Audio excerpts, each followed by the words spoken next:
So guys अब आप सभी को पता है कि 2 या 3 दिनों के अंदर हम लॉन्च करने जा रहे हैं पंच का बादशाह 3.0। मतलब हार्डली दो या 3 दिन के अंदर लॉन्च हो जाएगा। और आप सभी को मैंने बोला था, एक वीडियो मैंने बनाया था जिसके अंदर मैंने कंप्लीट चीज़ें बताई थी कि अगर आपको स्कोर करना है, 0 टू हीरो बनना है, तो आपको क्या क्या पता रहना चाहिए। तो जाई गाइज जो चीज़ें बताने जा रहा हूँ कि इस बार का बोर्ड का पेपर किस तरह से बनने वाला है, वो चीज़ें आपको पता रहना चाहिए। तो वो चीज़ें इस वीडियो के अंदर मैं बताऊंगा जो बहुत इंपॉर्टेंट है। अगर ऐसा ही वीडियो आपको अलजेब्रा का चाहिए, हमारा नेक्स्ट टारगेट अलजेब्रा का है, तो भाई कमेंट में ना 500 कमेंट एंड 1 के लाइक फटाक से हो जाना चाहिए। तो नेक्स्ट वीडियो फटाक से अलजेब्रा आ जाएगा। इसके बाद ज्योमेट्री, इसके बाद science, then English, then Hindi, सभी चीज़ों को हम बता देंगे। और इसके अंदर मैं ये भी बताने वाला हूँ कौन सा सेक्शन कहाँ से पढ़ना है और कैसे तैयारी करनी है। इसलिए एक एक चीज़ें बहुत ध्यान से सुनना और बहुत मज़े से सुनना। और भाई प्लीज़ नीचे अच्छे अच्छे कमेंट कर देना। और इसी के साथ एक चीज़ और बोलूँगा कि देखो, डिस्क्रिप्शन में अपना एक ऐप का लिंक दिया हुआ और आपका टेलीग्राम दिया हुआ। ऐप को डाउनलोड कर लो, लिंक को ज्वाइन कर लो, क्योंकि पंच के बादशाह जैसे ही लॉन्च होगा, जैसे जैसे यूट्यूब पे लेक्चर स्टार्ट हो जाएगा, उसके 2 दिन के बाद हम उन बच्चों के लिए कोर्स लाने वाले हैं जिनको जरूरत है, वो डायरेक्ट हमसे भी पढ़ सकते हैं। तो उनके लिए भी हम कुछ करने वाले हैं। इसलिए ऐप फटाफट डाउनलोड करके रख लो। और जो नहीं कर सकता वो भी कर ले, क्योंकि इंपॉर्टेंट क्वेश्चंस गाइस, जो भी चीज़ें हमें देनी है वो ऐप के ही फ्री मटेरियल सेक्शन में आएगा। तो या तो टेलीग्राम या तो ये, तो दोनों चीज़ों को अच्छे से कर लो। तो चलो स्टार्ट करते, एक एक करके एक एक चीज़ों को बताता हूँ। सबसे पहली बात तो भाई, बहुत सारे बच्चे लैंग्वेजेस को लेके बहुत ज़्यादा टेंशन लेते हैं। मैं बता रहा हूँ ना भाई, हमने पिछले कई सालों से जो बच्चे मतलब पूरे पूरे लाइफ में जब से पढ़ रहे हैं, उन्होंने लैंग्वेजेस में अच्छा स्कोर नहीं किया, बट उन्होंने हमारी चीज़ों को प्रॉपर तरीके से फॉलो किया कि सर ने जो बोला है वैसे का वैसे करना है। तो उन्होंने लैंग्वेजेस में बहुत ज़्यादा, मतलब जितना उन्होंने खुद भी नहीं सोचा था उससे कई गुना ज़्यादा स्कोर किया। लैंग्वेजेस बहुत सिंपल होता है पढ़ना, और उसको देखो लोग पढ़ाते अलग तरीके से, जबकि इसके अंदर पढ़ाने जैसा कुछ है ही नहीं। बस प्रॉपर तरीके से पैटर्न को फॉलो करना है। अगर वो पैटर्न को फॉलो कर लिया, आपको पूरे मार्क्स मिलेंगे। बहुत अच्छे पूरे मार्क्स, मतलब इसमें तो 1-2 मार्क्स कम ज़्यादा होते हैं, बट अपने पास बता रहा हूँ 94, 95, 97 ऐसे ऐसे बच्चे लोगों ने लैंग्वेजेस से मार्क्स निकाले हैं जिनका हैंड राइटिंग भी खराब था, जिनको लोग बोलते थे कुछ नहीं आता था, ऐसे लोगों ने किया। इसीलिए जीटी के प्लेटफॉर्म को फॉलो करना आपको बहुत ज़रूरी है। तो देखो गाइस, आप सभी को पता है कि आपका जो मराठी का पेपर है वो टोटल 80 मार्क्स का आएगा। 20 मार्क्स आपके स्कूलों से आपको मिलेगा। और 20 मार्क्स के बारे में अगर मैं बताना चाहूँ तो स्कूलों एंड स्कूल के अंदर भाई 18, 19 सबको मिल ही जाता है। 17 एटलीस्ट तो सबको मिलता ही। आप बोलोगे नहीं सर मेरा तो बहुत पंगा है सर, अपना ये टीचर के साथ इतना पंगा है ना सर, आप क्या समझ पाओगे। भाई कितना भी लाख पंगा होगा ना, टीचर को देना ही पड़ेगा। क्योंकि जब टीचर मार्क देती है ना, मार्क्स देने के बाद तो मैनेजमेंट के पास मार्क्स जाता है, क्योंकि मैनेजमेंट भी ये देखता है कि टीचर अपनी दुश्मनी तो नहीं दिखा रही है। तो भाई इसीलिए आप बिल्कुल टेंशन हटा दो, क्योंकि एट द लास्ट कॉलेज की भी कुछ रिस्पेक्ट होती है, क्योंकि कॉलेज को भी अपना रिजल्ट दिखाना रहता है। और लास्ट में जब सभी कॉलेज का स्कूल का रिजल्ट आता है तो सब लोग अपना लिखते हैं 100% रिजल्ट, ये रिजल्ट वो रिजल्ट। अगर इन्होंने अपने ही बच्चों का रिजल्ट खराब करके रखा है तो भाई क्या ही दिखाएंगे, समझ में आया। तो ये टेंशन हटा दो, 20 में से 17-18 मार्क्स सबको मिल जाता है। अब बात करते हैं एक एक करके।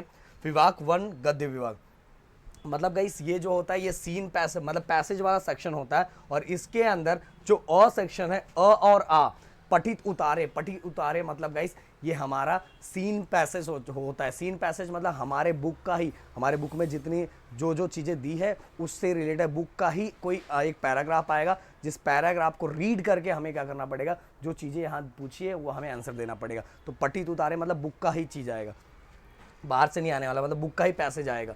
तो उसके अंदर आकलन कृति, आकलन कृति, स्वमत कृति, आकलन कृति, आकलन कृति। आकलन कृति मतलब आप सभी को पता है कि बॉक्सेस बने रहते हैं, सर्कल बने रहते हैं। तो पैराग्राफ को रीड करके अपने को क्या करना रहता है, आंसर देना रहता है।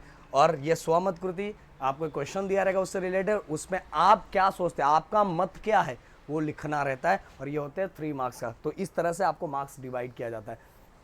गाइज मैं बोल रहा हूँ 21 या तो नवनीत का डाइजेस्ट ये यूज़ करोगे, और जितने भी पैराग्राफ दिए उनके नीचे जो जो क्वेश्चंस दिए हुए वो एक बार 2 बार रीड करते रहोगे ना तो कुछ अच्छा लिख पाओगे, समझ में आ रहा। अब अपठित उतारे, अपठित अ और आ पठित उतारे मतलब हमारा जो है सीन पैसेज है, पर अपठित उतारा ये अनसीन पैसेज है, मतलब ये पैराग्राफ बाहर से आएगा। और इसके अंदर भी आकलन कृति, आकलन कृति मतलब 2, आप सभी को पता है ऐसे सर्कल ऐसा बना रहेगा, पैराग्राफ को पढ़ना है और पैराग्राफ को पढ़ के अपने को क्या लिखना है, आंसर देना है। तो ये आकलन कृति, आकलन कृति वो है। और गाइज इसको भी अगर आप अच्छे से एक बार पढ़ लोगे, सबसे पहले मैंने बोला बच्चों को क्वेश्चन पढ़ो, आप बोलोगे सर पहले पैराग्राफ पढ़ना चाहिए, नहीं, मैं पहले बोलता हूँ कि जो चीज़ आई है उसको पढ़ो, देन इसके बाद पैराग्राफ पढ़ो। इससे फ़ायदा क्या होगा कि आपके दिमाग में दोनों क्वेश्चन रहेगा। जब एक बार पढ़ोगे तो दोनों का आंसर एक साथ मिल जाएगा। ये नहीं फिर से आपने एक बार पढ़ा फिर से उसको कर रहे हो फिर से ढूंढ रहे हो, ऐसा नहीं, ये सही तरीका है। तो अब इस तरह से कर सकते हो। तो यहाँ टोटल मिला के 18, और 18 में से बोल रहा हूँ 15-16 मार्क्स बहुत आराम से मिल जाता है। बस थोड़ी सी तैयारी नवनीत और 21 से करना, और बाकी तैयारी तो हम करवाएंगे आपको। अब आगे विभाग 2 पद्य विभाग। पद्य विभाग मतलब ये हमारा पोयम सेक्शन होता है, और सबसे प्यारी बात इसके अंदर ये है कि ये हमारे टेक्स्ट बुक में जो चीज़ें दी है उसी में से आता है, कोई बाहर से आता नहीं है, कोई बाहर से यूएसए से घूम के नहीं आता है। तो इसके अंदर मैं बताऊं तो आकलन कृति सेम वैसा ही है, आकलन कृति सेम वैसा ही है कि हमें ऐसे बॉक्सेस बनाए रहेंगे, हमें जो पोएम का सेक्शन दिया हुआ है उसमें से हमें इसका आंसर देना रहेगा। अब कवितेतील दिलेले शब्दांचे अर्थ लेणे, मतलब यहाँ आप सभी को एक क्या दिया रहेगा, मतलब ये ग्रामर सेक्शन दिया, व्याकरण दिया रहेगा, और व्याकरण इसी में का रहेगा, इसी में का व्याकरण दिया रहेगा।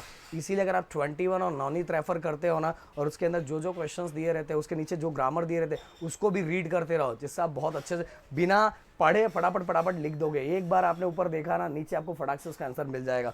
आप काव्य सौंदर्य कृति मतलब भावार्थ, और ये अपने चैनल पे हर पोयम का बना पड़ा हुआ है, आराम से आप ये लर्न कर सकते हो। बस पोयम का नाम लिखो, गिरी ट्यूटोरियल लिखो, आपकी आंखों के सामने फटाक से आ जाएगा।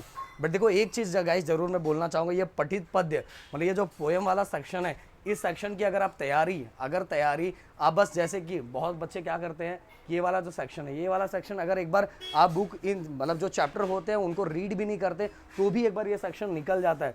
बट अगर इसके लिए आपकी तैयारी थोड़ी नेक्स्ट लेवल की होनी चाहिए कि आपको नवनीत 21 में जितने भी पोएम के जितने जो चीज़ें नहीं नीचे दी है उसको एक बार रीड करो, प्रैक्टिस करो, तो देखो इस सेक्शन में बहुत अच्छा स्कोर निकालो। क्योंकि हम इसमें सेम टू सेम उठा के रख नहीं सकते, नहीं तो हमारी वहीं बैंड मच जाएगी। तो अगर जिस तरह से अगर मैं बोल रहा हूँ अगर उस तरह से आप फॉलो करोगे तो यहाँ कम से कम, हाँ एक चीज़ और, हाँ यहाँ देखो प्रश्न पद्य मुद्दे कृति, तो भाई इसमें भी 6 में से 5 अपने को करना रहेगा। और गाइस कितना भी कम 16 में से 14-13 मार्क्स आराम से आ जाते हैं। अगर आप 21 रेफर करते हो, आप नवनीत का डाइजेस्ट रेफर करते हो, तो आराम से चीज़ें निकल जाती है।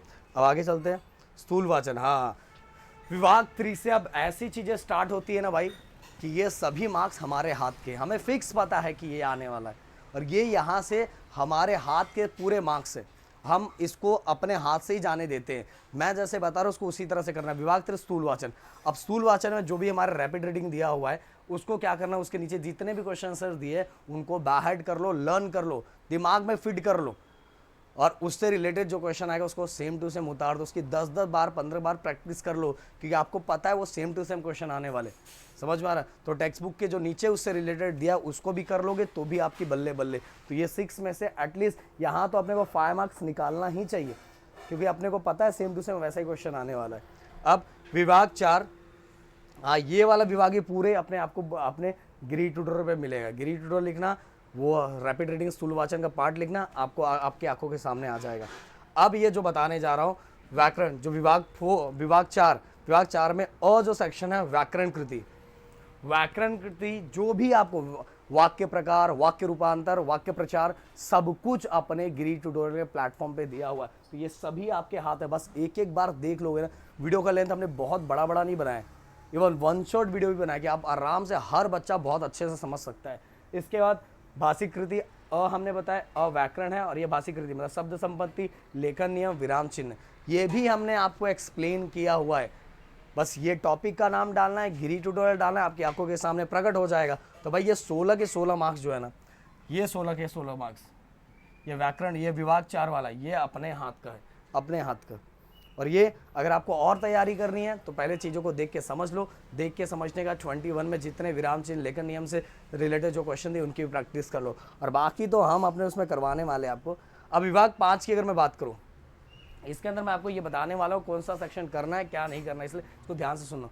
विभाग 5 में और जो सेक्शन है उसके अंदर गाइस पत्र लेखन किंवा सारांश लेखन। तो मैंने हमेशा बच्चों को यही बोला है कि पत्र लेखन पे ज़्यादा फोकस करो, और पत्र लेखन हमेशा 2 सेक्शन में आता है, एक औपचारिक एंड सेकंड इज अनौपचारिक।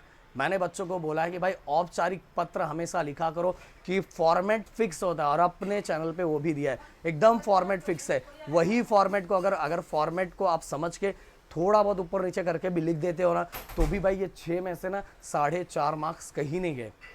मैंने सारांश लेकर के कंपैरिजन में लोगों को पत्र लेखन लिखने के लिए बोला, और पत्र लेखन में भी कौन सा पार्ट, औपचारिक पत्र।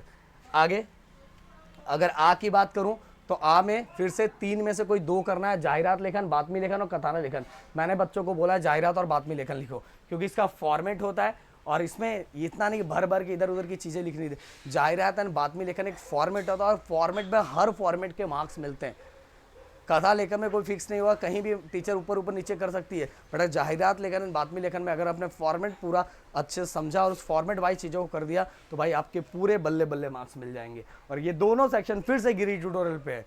इसके बाद गाइस प्रश्न क्रमांक 5 ई की अगर मैं बात करूँ तो कोई फिर से 3 दिया हुआ है, मतलब 3 टाइप के निबंध होते हैं, प्रसंग लेखन होता है, आत्मकथन होता है, वैचारिक होता है, और इसमें से किसी एक टाइप के निबंध को हमें लिखना पड़ता है। तो मैं तो हमेशा बच्चों को यही बोलता था कि प्रसंग लेखन ये भी लिख सकते हो, आत्मकथन भी लिख सकते हो, पर आत्मकथन में बहुत बार ना गड़बड़ हो जाता है किसी के बारे में लिखने में, इसीलिए वैचारिक में हमेशा जो तीसरा वाला ऑप्शन होता है ना वो हमेशा चूज करने के लिए बच्चों को बोलता हूँ। और ये तीनों से रिलेटेड चीज़ें भी हम आपको बताएंगे और अपने चैनल पे है, तो आपको कोई टेंशन लेने वाली बात नहीं है। बट जो चीज़ें मैंने बताई प्लीज़ इसको बहुत अच्छे से फोकस करना, एक एक चीज़ों को समझना, क्योंकि अगर आप किसी युद्ध में उतर रहे हो तो युद्ध जीतने के लिए आपको क्या क्या चीज़ें चाहिए और युद्ध का रास्ता कितना बड़ा है, उसमें कौन कौन आने वाला है, क्या आने वाला है, ये सभी चीज़ें आपको पता है, क्योंकि आपको युद्ध जीत के आना है, युद्ध में ख़त्म नहीं हो जाना है। समझ में आ रहा है मेरी बात? तो भाई मिलते हैं नेक्स्ट वीडियो में। Thank you so much guys, जय हिंद दोस्तों।